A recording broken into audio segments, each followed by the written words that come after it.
All right, I'm standing beside my garage and I have a dilemma. I have my 8-wheel Argo here and I haven't got into this project yet, but I'm gonna have to because it got cold there the other night and I suddenly realized summer's coming to an end. The leaves all over the ground are also a clue. So I've bought myself a snowplow for this Argo. Here's the frame and here's the plow. But I don't have this engine fixed yet. I bought it with a blown engine, but I'm gonna try and fix it. I think maybe it's just valve guides have popped out due to overheating, and I think maybe I can pop them back in, straighten out the push rods, and be good to go. But with the leaves dropping the way they are, I'm panicking. And you might say, hey, yeah, but don't worry, because don't you remember last year's video? You had your tractor all set up perfectly. Made that super awesome 6-camera video about the ultimate snow plowing machine. Yeah, well, I still have the old tractor, but I had a lot of work to do with this thing over the last summer, and those old agricultural tires were just screwing up my lawn, screwing up the yard, so I bought some landscape tractor tires and switched them out. And I sold the agricultural tires. I kept the chains thinking, oh yeah, I'll just put the chains on these for snow plowing. Well, I decided I don't want to scratch up my nice new driveway. So the chains aren't going on. I know the tractor will be useless without them. So back to Marketplace I go. I need a snowblower. And here it is, 1976, 8-horse Briggs & Stratton engine, 26-inch wide auger housing, just like the one I had when I was 13 years old. And I actually found a picture of me pushing that old one around in the deep snow when I was about 17 here. So the only thing different is this has a little bit wider tire on it. It did come with chains, but I'm not going to run the chains on the new asphalt. Just scratch it all up. So I'm going to try it without chains. Now the odd thing about this one though was these tires they're wider than the one I had when I was 13, but 1976 also. So they're actually wider than the auger housing. Not by much, about an inch. But for some reason I got all concerned about that and thought, well, I'll just go buy another snowblower, switch wheels, and then sell the other snowblower. So that's what this is. But it turns out the axles are different. So the tires I can't switch tires because they just don't mount back and forth. So now I have 2 snowblowers. Let's do a review on both. Now a person might be biased to, I don't know, favor the machine that you had as a kid. So I've decided to be impartial and not be biased towards the one I have a sentimental attachment to. I'll treat them both exactly the same. Let's just look at a quick review of both of them and get this test rolling. All right, at this point, it's really hard to tell which one I prefer.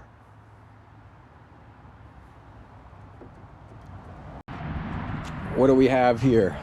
8-horse, 26-inch auger. 8-horse Briggs & Stratton. 1976. 7.6 on the code. In really good shape for its age. What do we have here? I don't know, it's a Murray. Ooh, it's a Select.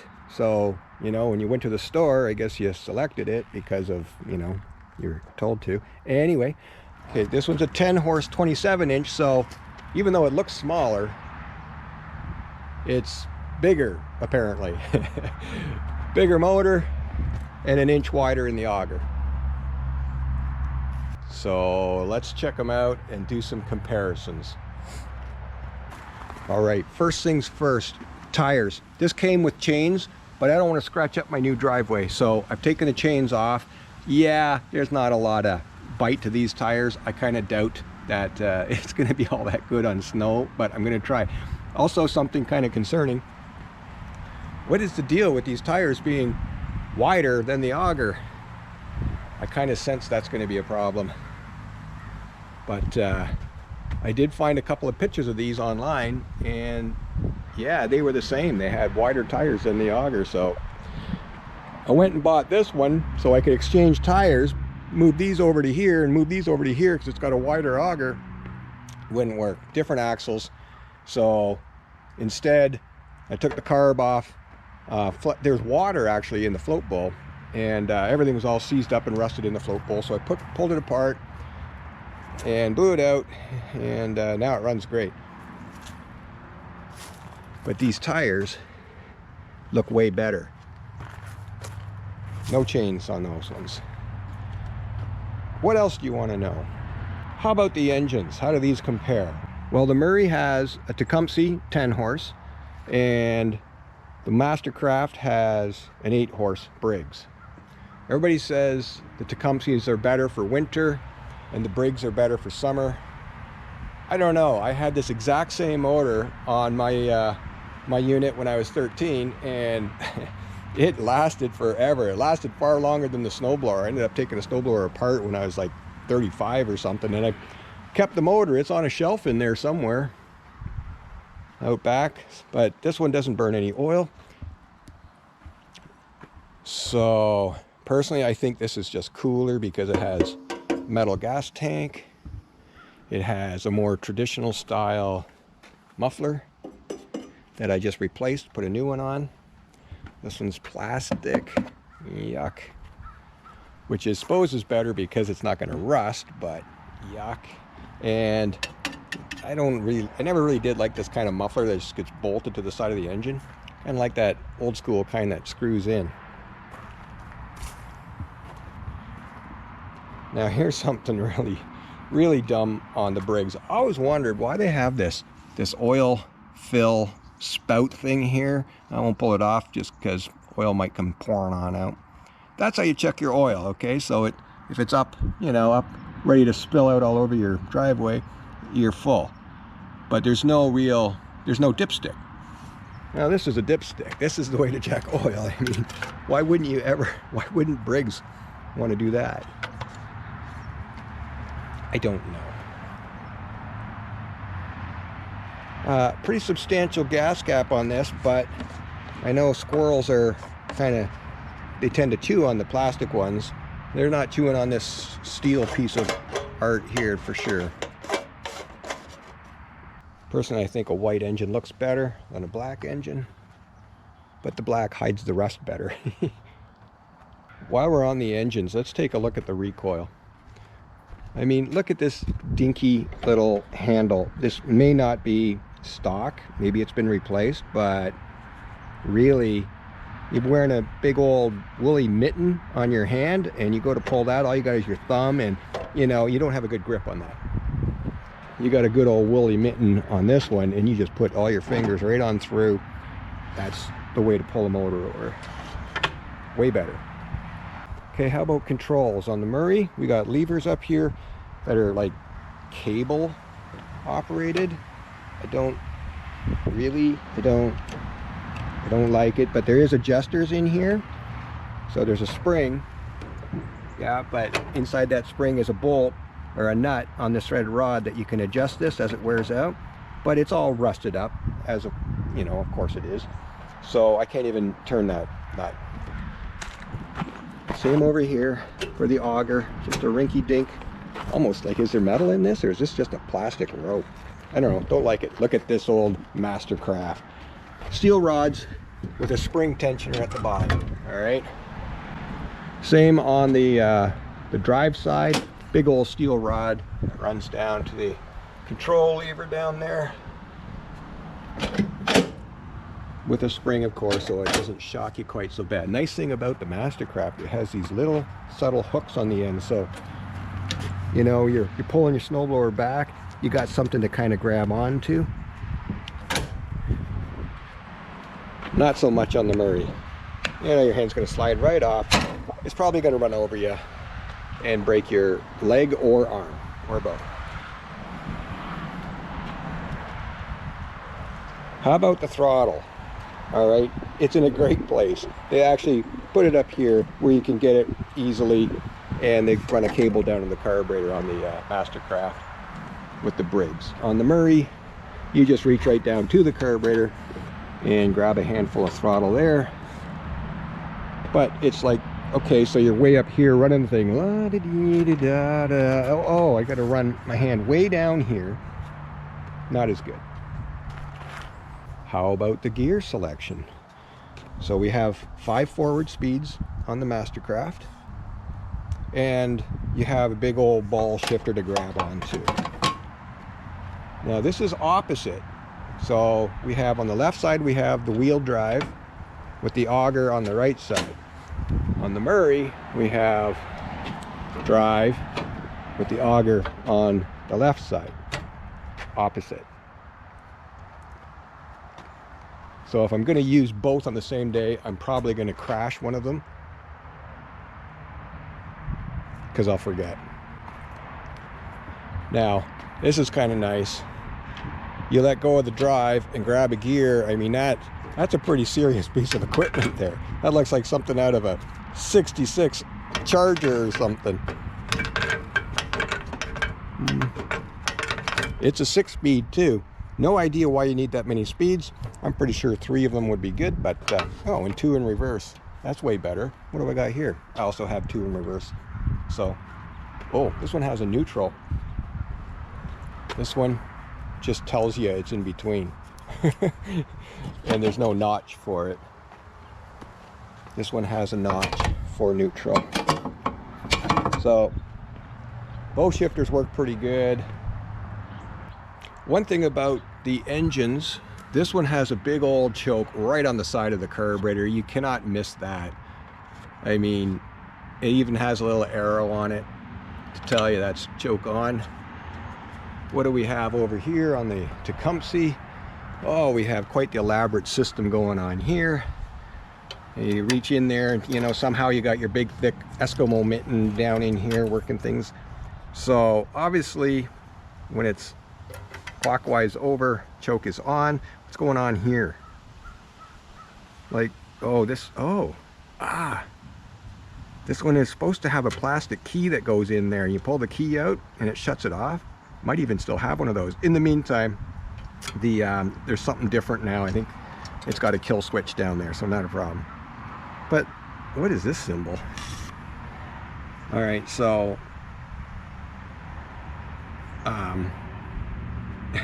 so the engine's turning and this arrow is a thing. And then to stop, so this has nothing to do with the choke, which is right beside all this stuff, so a person might think maybe, right? This key doesn't turn. I don't know what's going on there. I do understand a rabbit versus a turtle, and then you push it all the way down to stop it, that kills it. I gotta fix the kill wire. It's just sort of dangling there and have to sort of touch it. This is just so much easier. Just choke on, choke off. Problem with this one is it's on the opposite side of the engine than the pull start. So, you know, you crank it over and it's chug, chug, chug, chug, chug. You know, you can just reach through here and flip it off, but you can't see it. You're gonna have to just know where it is, and farting around, the mitten's gonna get caught on something, probably catch on fire. Or you could just walk all the way back around again and flip it off. This one is kind of the same way. We're also on the wrong side, but you can just reach down. Of course, you're gonna get your hand stuck in here probably when you go to turn the choke off. And then, you know, yeah, see, you're just gonna be stuck there for a while, but eventually you'll work your way out. All right, I think it's time to start them up. All right, so let's start the Mastercraft first. Now I should tell you something about the Mastercraft. I bought it running. He fired it up, shut it down. I brought it home, I fired it up, shut it down, then took a look at the oil level and it was really low. So I'm a little nervous that I may have, you know, hopefully there's no issues, but it was super low on oil. Anyway, I topped that up. This one I bought not running, but it is now. So I just did the little tweaks. I didn't bother filming it, but you know, you take the carburetor apart, pull the fuel bowl off the bottom. In my case, the the float was stuck in position. I could move it physically by hand, but it was so I got that all cleaned out in Varsol, and I blew out the main jet and the fuel inlet needle passage with compressed air, and now she runs like new. So let's fire these up. Let's do the Mastercraft first. So these are both dead cold, haven't been running for a few days. Give it a little throttle. There's no key. Let's put the choke on and give her a pull. That's my toe holding the tire. 1.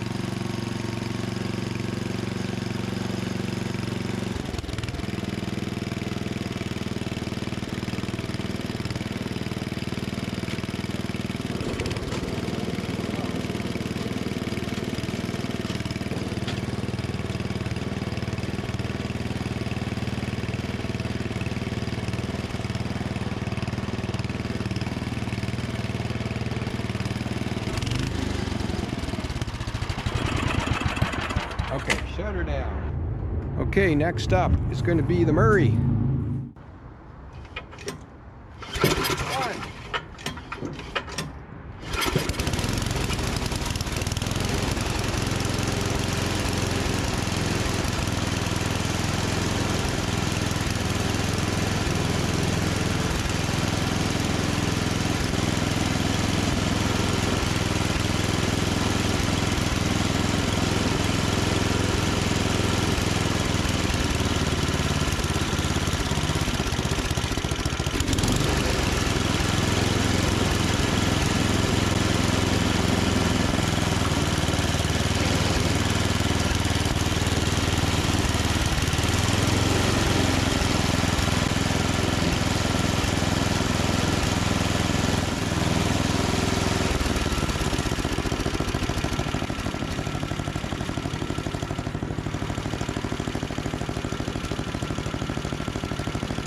To ground it by hand.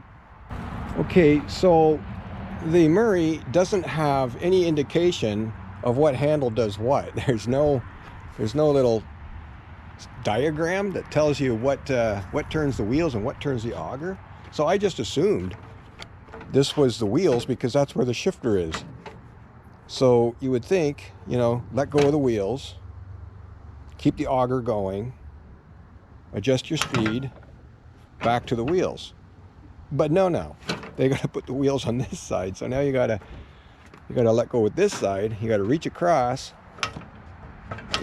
Why wouldn't they just have the shifter right beside the wheels? And look at the linkage would have been all nice and straight too. Would have come straight up to this side.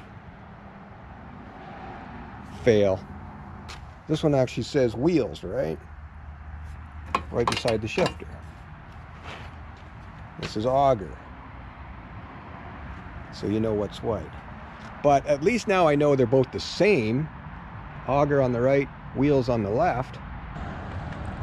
All right, let's look at the auger on the old Mastercraft. This is a lot of metal. It's a much larger auger than the Murray. Now it doesn't have serrations in it to cut through ice and stuff, but it's got some pretty major metal in here. It looks like this has been damaged. I think he must have hit a fence post or something, because it looks like this has been heated up and bent. And listen, that's not normal. I think there is a bit of a wow in this one, and the one I had when I was 13, it did the same thing because I hit a survey bar that was sticking up about this high under the snow. I didn't see it. And when the bar gets in here, this thing just wraps around it and just twisted it all to heck. And My dad took it into his shop and heated it all up and pounded it kind of back into shape, and it still worked like new. It just looked funny going. This one has a much larger throwing drum. I mean, it's just a lot of heavy metal in there throwing stuff out, and you're gonna pick up gravel and stuff sometimes. The worst thing you can grab in there is, I've discovered one time, was a newspaper, you know, a bundled newspaper wrapped in plastic that the paper boy threw in there, and then it snowed and you didn't see it and you got it all jammed in there. It is a pain to get a newspaper out of there. Sounds like all you do is just pull it. Well, no, it packs itself in there. A bigger chute that's round and made of metal, and better because it has a handle up on the top, so you don't have to put your hand here and adjust it like this, and ice and stuff shooting out of there, maybe some gravel even. Keep your hand out of there and just pull it. You know, you got a little tension on the wing nut there, but you don't crank it right down because you want to be able to turn that really fast, you know, reach around and turn that. Or not really so much turn it, but angle it up or down. You know, when you're shooting gravel at your neighbor's car, you want to quick, you know, point it down. Now, the chute director is a nice big old worm gear there that I see. I greased that up. One thing I don't like,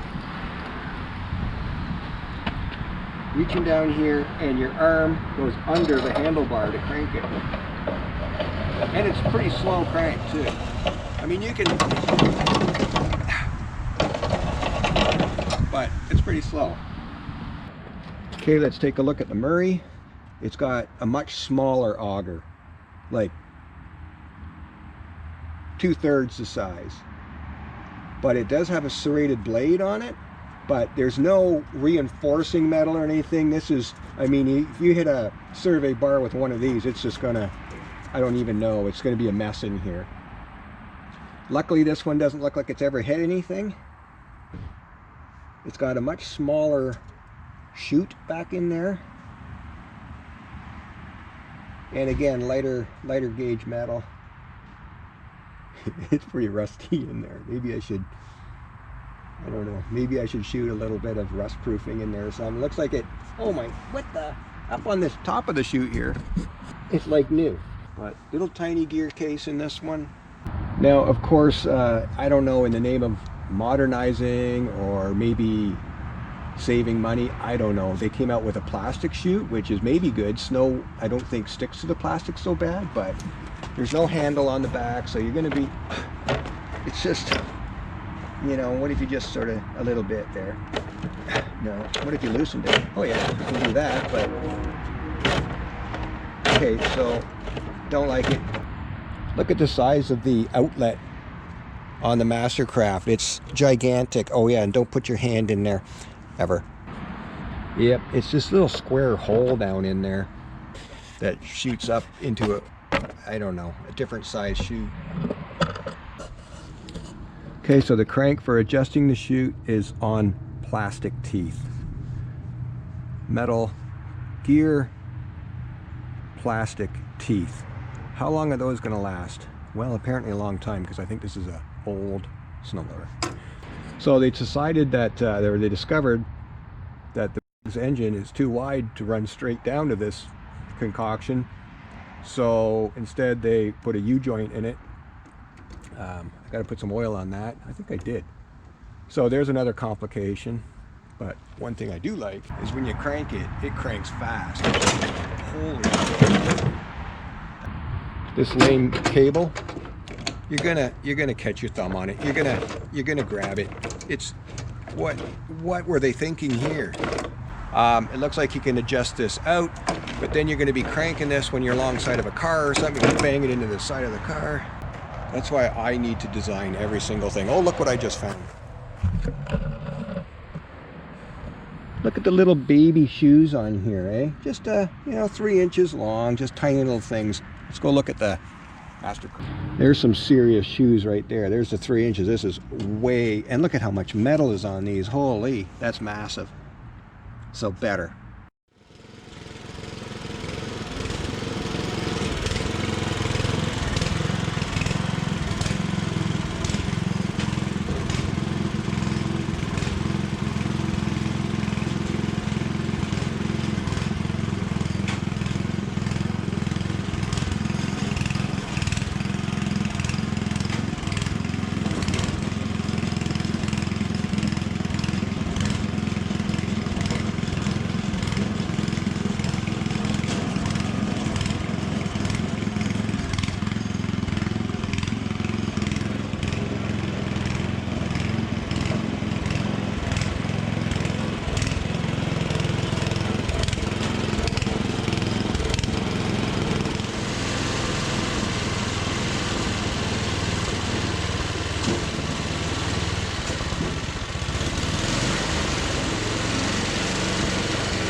Well, all that's left to do is test them out on snow. Looks like it's going to take a while, so I'm going to get comfortable. Put a chair down.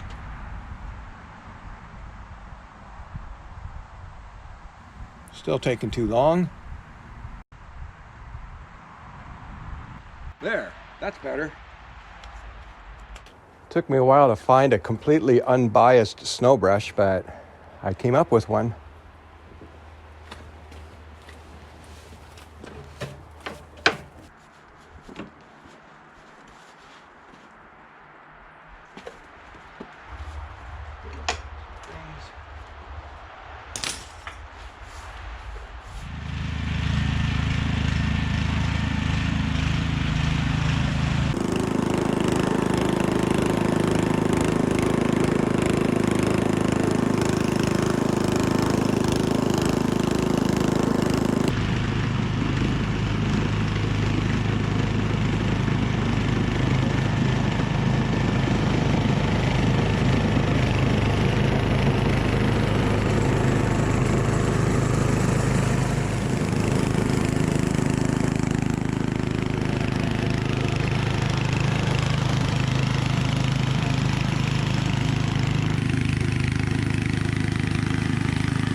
All right, 4 cans of Quick Start later and 5,000 pulls, and I can't keep it running, so the winner is, all right, it wins by default.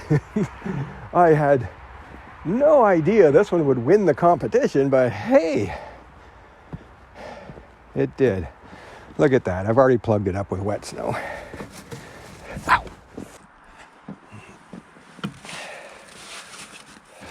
All right, I gotta do the rest.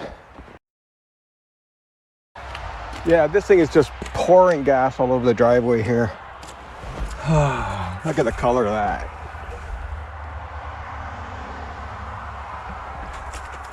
So I'm either gonna quit or find out what's leaking.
All right, folks, I totally got hosed on this snowblower. Oh, big time marketplace scam here. This engine is leaking oil. It's all over the tray down here. There's oil all over everything. I could see it percolating out through here, so there's either a crack or the case is loosened up. I don't know, but I super duper need my radiator back for this thing now, because I need the blower hooked up to that tractor or the blade or something. But I got shot down on snowblowers, and hey, that's my experiment. Look at, there's oil all sprayed up here around the housing. That's why it was low on oil when I got it. I checked it out and it's like, holy, there's like no oil in this. Well, yeah. All right. So technically now I guess I have to reverse my decision. And just because I couldn't start this one doesn't mean it won't run. I know it will. And so it wins. I'll have to go figure out what the fuel system is going on about here. It just And the snow is kind of melted away now anyway. But I got the whole driveway done up there. I just was doing this back part, and yeah. Here's your winter, I guess. From Ontario. Cheers.